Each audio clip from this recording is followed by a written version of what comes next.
Hello mga ikip! Gagawa tayo ngayon ng pinagong bread gamit ang pangmalakasang air fryer. Dahil nga pangmalakasan, gumamit ako ng evaporated milk instead na lukewarm water. Gumamit tayo ng 1 and 1/4 cups of evaporated milk. Hinaluan ko ito ng 2 teaspoon instant yeast. Nahaluan ko na rin pala ito ng asukal. Ayan, huwag kalimutang mag-subscribe mga ikip. Huwag din kalimutang i-click ang notification bell para updated kayo sa mga bagong videos. Naglalagay na pala ako ng 4 cups bread flour.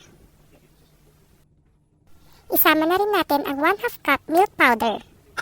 Nako, ngayon pa lang nasisiguro kong mapapaulala ka sa sarap. Naglagay na rin ako ng 1/2 cup sugar. Haluin lang natin ito.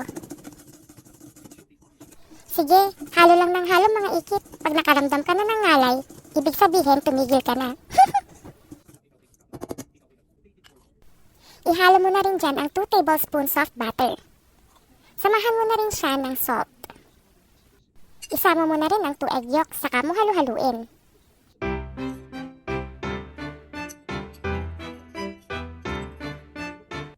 Ihalo na rin ang 1/4 cup evaporated milk. Ihalo lang ito hanggang sa mag-mix ang wet and dry ingredients.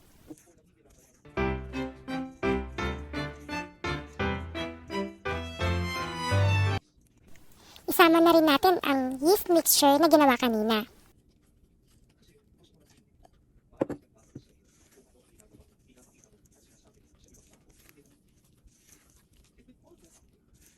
Wala po tayong electric mixer, kaya mano-mano ang gagawin natin. Wow!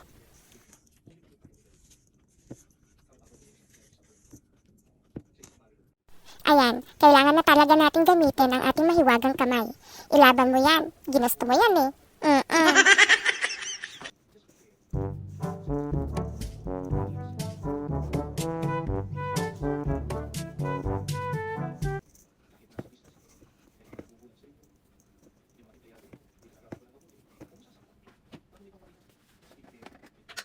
Habang minamasa ko nga, napansin kong medyo mamasa-masa ang ating dough, sa kailangan nating magdagdag ng additional flour.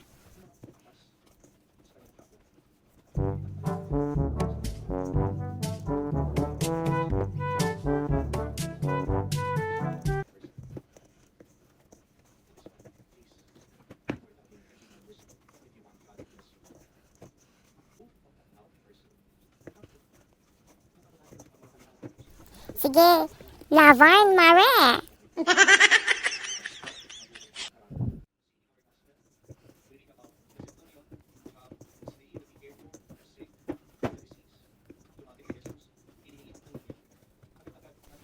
Masa lang ng masa hanggang sa maging singkinis na ng mukha mo ang ating dough.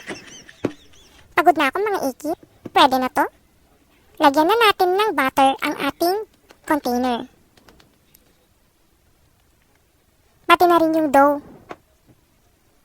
Tapos iset aside natin for 1 hour. Ayan, konting himas-himas para masaya.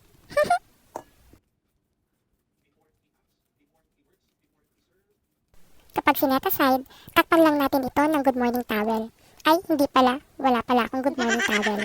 Any towel na, or kung meron kayo, plastic film. After 1 hour, Joanne! Hindi ko siya masyadong pinaalsa. Yun naman talaga ang gusto ko para makunat-kunat ang ating bread. Ayan, yuhuu! Malapit na tayo sa katotohanan. Hiwain lang natin to into 4.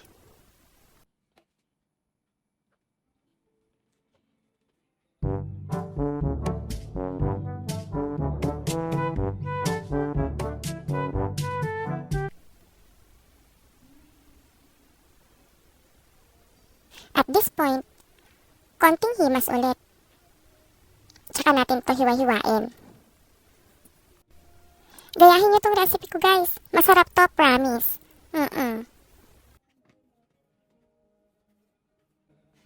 Ayan, sige. Ganyan lang ang gagawin natin hanggang sa ma-ready natin ang ating dough. Himas, hiwa, himas, hiwa. Masarap daw kasi kapag nilalamutak ang tinapay.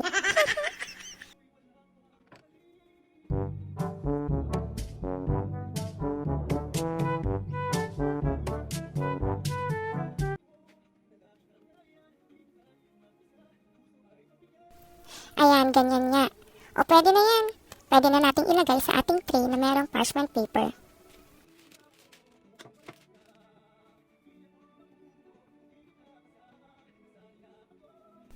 Yan, ganyan. Perfect! Kung napapansin ninyo na medyo dumidikit-dikit ang dough sa inyong kamay, dagdagan lang ninyo ito ng flour.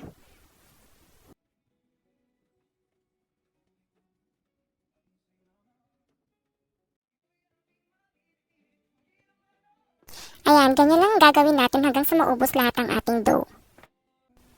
Yan, another piece. Perfect! So sa naiwang egg whites kanina, haluan lang natin ito ng konting gatas, tsaka natin i-brush sa ibabaw ng dough.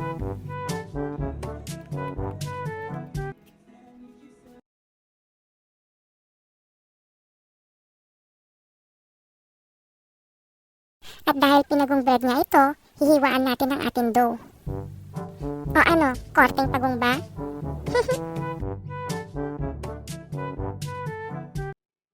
Ay nako, siguradong masarap to at napakabango. Pwede na yata ako magpatayo ng aking bakery.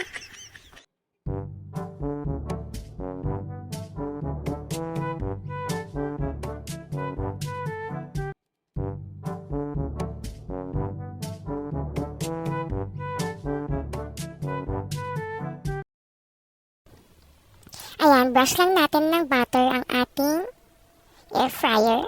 Tsaka natin ilagay ang ating dough.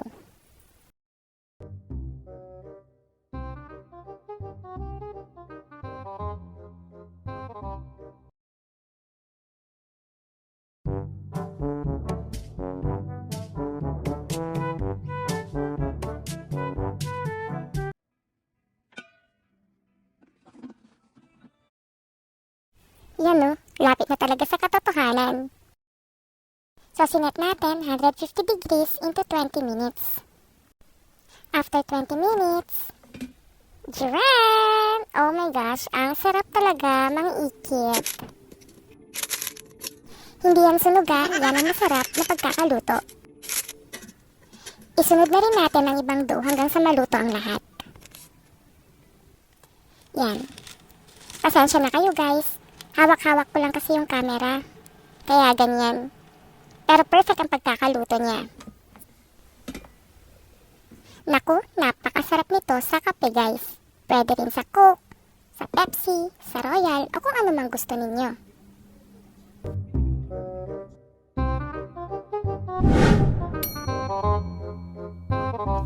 Salamat! Hanggang sa muli!